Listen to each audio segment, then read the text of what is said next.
Have you ever heard the term never get into debt, as this is the source of all evils? That is slavery. And to some extent, this is accurate because your life is over when you're struggling financially. Your debts aren't waiting for you to pay them while you're trying to pay them. They're growing every single day because no one lends money for free. There's always an interest charge. Despite this, the United States has acknowledged that the overall consumer debt in the United States is nearly $15 trillion, bringing the average household debt to over $5,300. The US GDP is just over $21 trillion, which means that the entire economy is made up of it. And that is a controversial opinion because the majority of the debt we have is bad debt. However, I have some good news for you.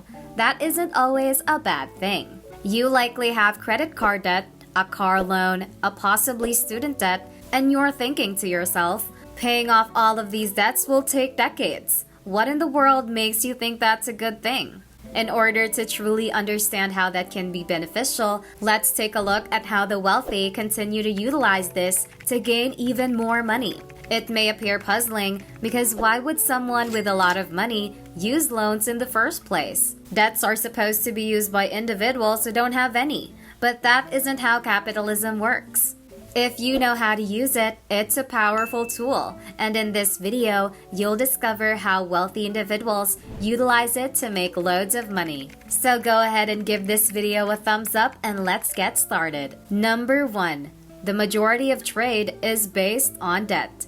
It may seem questionable because borrowing money to start a business is a terrible idea, and I would never do it.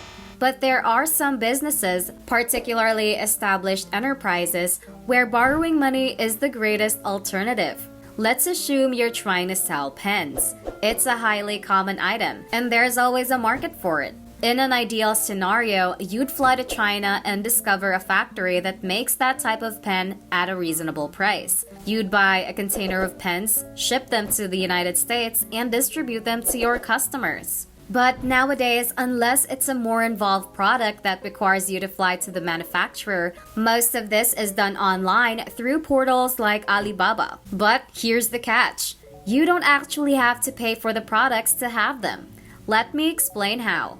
In the last 50 years, China has transformed into the world's factory, producing almost everything. Thousands of factories operate non-stop to manufacture everything the world needs. And in order to make it easier to sell, the majority of these firms would gladly loan you their items in exchange for payment at a later date. Of course, they won't lend to complete strangers, so you'll have to earn their trust first.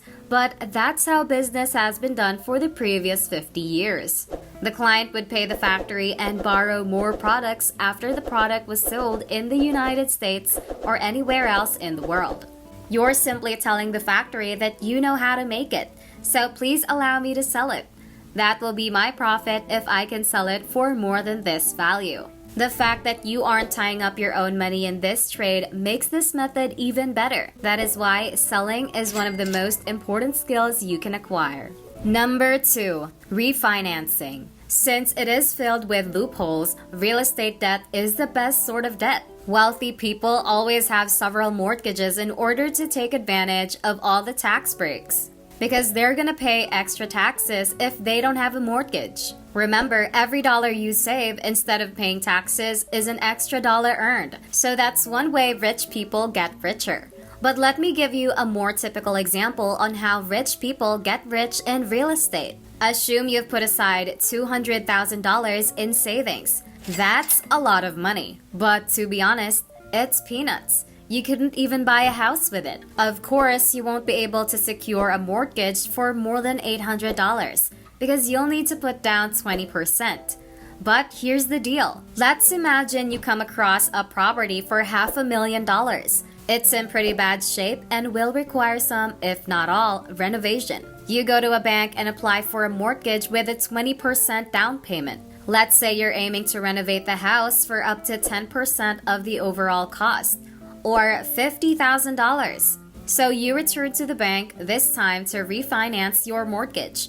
The property was only worth $500,000 when you took your first mortgage because it was in such a rough shape that no one wanted to live there. But now that you've renovated it, people are interested in renting it out. As a result, let's say the market worth of the home climbs to $700,000 for the first time. Let's assume you're getting an 80% loan. However, 80% of $700,000 is $560,000. $400,000 of that money will go to your first bank, which financed you with the initial mortgage, and after subtracting the $50,000 you spent on renovations, you'll have an extra profit of $110,000. You made $100,000 with that, and you now have a property to rent out to grow equity and produce passive income.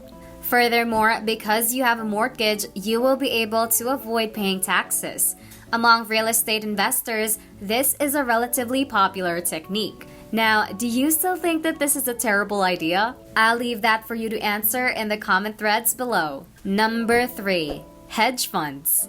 Hedge funds are created by the wealthy for the wealthy people, and they typically employ risky techniques. Individuals like us strive our best to anticipate which firms will expand and increase in value, and we spend the money we work so hard to earn in the hopes that these companies will grow. But hedge funds often take the opposite approach. When firms fail or go bankrupt, as in the case of GameStop, they strive to make money. Although the internet challenged hedge funds in that case, causing them to lose over $13 billion, how could hedge funds profit from debt? Let's assume you expect a stock to drop, such as Facebook, because you know that Apple is the world's most popular smartphone manufacturer and will publicly declare next week that it will no longer allow apps to track your online activity, such as Facebook or Instagram, and will prioritize privacy, which will severely harm Facebook's business model.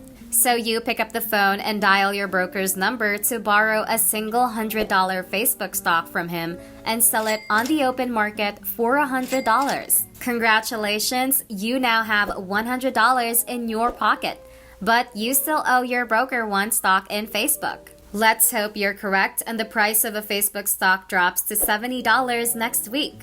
You use that $100 to buy one Facebook stock for $70, return it to your broker, and pocket the difference. Congratulations, you've made 30 out of a whole stock. In theory, it appears simple, but in reality, it is very challenging and dangerous. What if you're wrong and the price doubles in the blink of an eye? You must still return the single Facebook stock to your broker and pay interest on the stock you borrowed. You still must purchase that stock for $200 in order to return it to your broker when you purchase another one. If you buy a stock and try to sell it as it rises, the most you can lose is the amount you paid for it. If the price continues to rise, you will lose the amount you invested, but not if you short. Your losses continue to escalate. Even though you can theoretically generate endless losses because the stock price can rise indefinitely, this method can still give you a fortune if you have a dozen analysts operating for you. Number 4. Forex. This is something we already talked about in our Forex video, which I'll link in the comments below. But in a nutshell, Forex is a market where currencies are traded. It enables international trade. In China, you cannot use US currency. In China, for instance, you must buy Chinese yuan to pay your employees. Thus, there is a market where anyone or any corporation may come in and buy foreign currencies, which fluctuate based on various variables.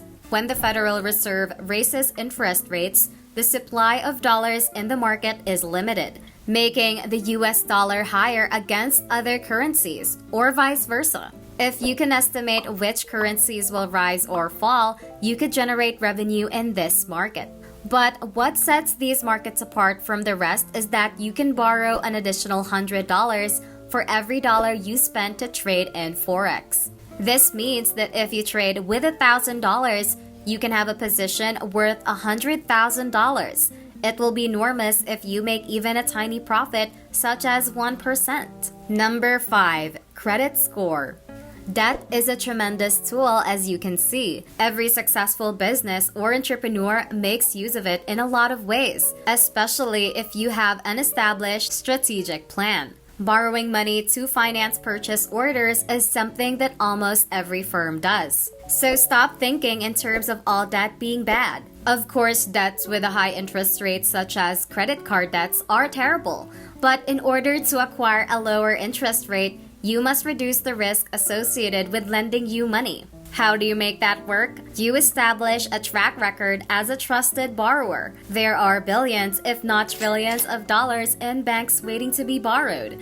And even if there isn't any money, banks can generate it out of thin air, as we discussed in a recent video. Anyway, if you like this video, please give it a thumbs up. And if you're new around here, subscribe and turn on your notifications because you're welcome to the channel where you'll learn everything there is to know about money investing in the stock market. Thanks for watching, and I'll see you in the next one.